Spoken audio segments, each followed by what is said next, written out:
Live from Action News 5 Studio, you're watching A Better Memphis.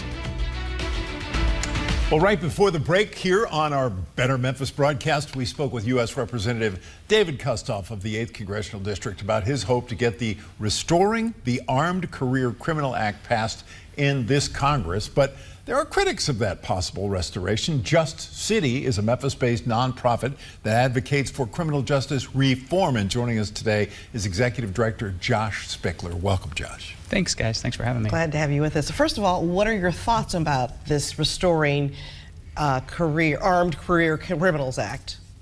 In short, it's a solution looking for a problem. I mean, what Representative Kustoff led with was that America has a crime problem.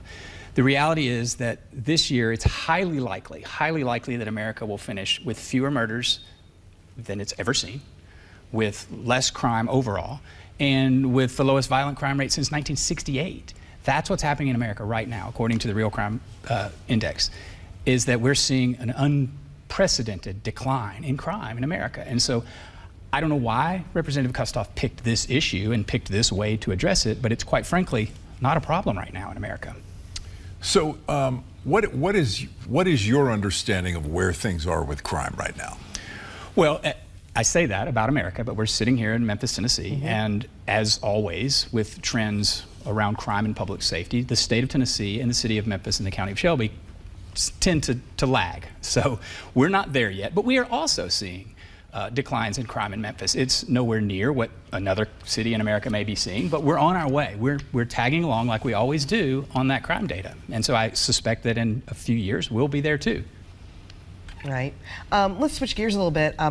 As Joe mentioned earlier, I've taken a tour of the jail and was a bit surprised at what I saw, how in much disrepair there is. What are your thoughts about the jail situation and where it stands today?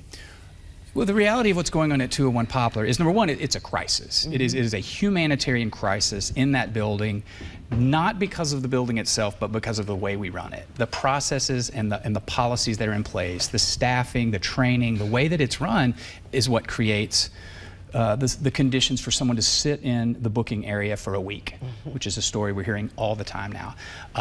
Not bringing paperwork except for one time a day from the courts to the jail. That's not a building problem. And in fact, it's exacerbated if you put the building somewhere else that's not next door, right? So many of the problems that we're talking about, suicides, deaths by violence, deaths by overdose, delays, those are human problems. They're not brick and mortar problems. I can't deny that that building is old and in disrepair, and you can't either because you went in it. But the things we need to be looking at right now today are why so many people are in there for so long and why we can't book them in and out at reasonable amounts of time. It's not because that jail is designed poorly, it's because of the way we run it. You know, what you just mentioned the intake area, and there are 200 chairs there, as you know, on intake, and the prisoners stay there in their chairs, and that is their housing in the chair in the intake area. And they are ordered to stay there. They use the restroom, of course, and they have the opportunity to do that. But otherwise, they eat, sleep, and drink their beverages in those chairs. And I recently had an acquaintance who had a son in there and explained this situation to me. It would be, if your child was in there, it would be something that would change your view. That's right, and unfortunately, the more Memphians who have that family member, who have that friend, who have that experience, the more momentum we're going to get to actually fix the problem, which again is not the jail. Could we build a jail with a 250-person booking area? Perhaps, but that doesn't help the 120 people who sit there for an average of 3 days or something like that now. I mean, this is not acceptable. With the same building that existed 10 years ago, we didn't have this, right? So what has changed, right? The space didn't change. It didn't get smaller. Besides getting a new jail, what would you like to see the first steps be to correcting problems at the jail? At the jail, I mean, I think we need to hear from leadership something other than build me a new building. There are audits of policies and processes that can be put into place to prohibit things like suicide, death by suicide, and overdoses. Those are problems of surveillance and of observation. Those are problems of security, what comes into the jail, and law enforcement would often have us to believe that those drugs are coming in with the people who are arrested.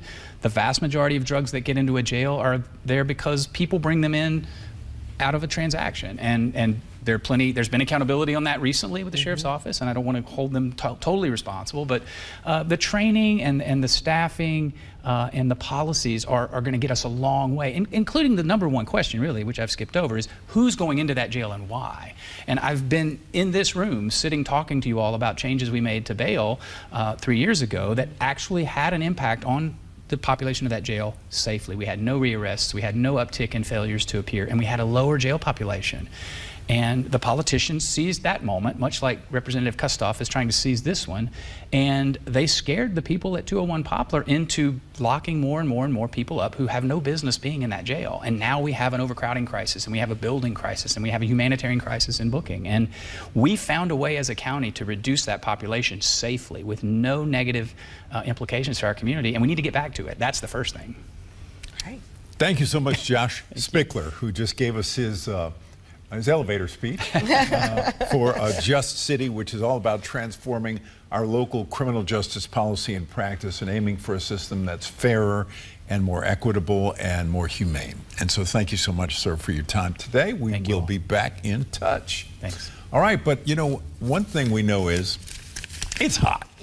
And you know, we've been in the 90s all afternoon. Now the 80s and the 70s are promising a touch cooler, Ron Childers. Please.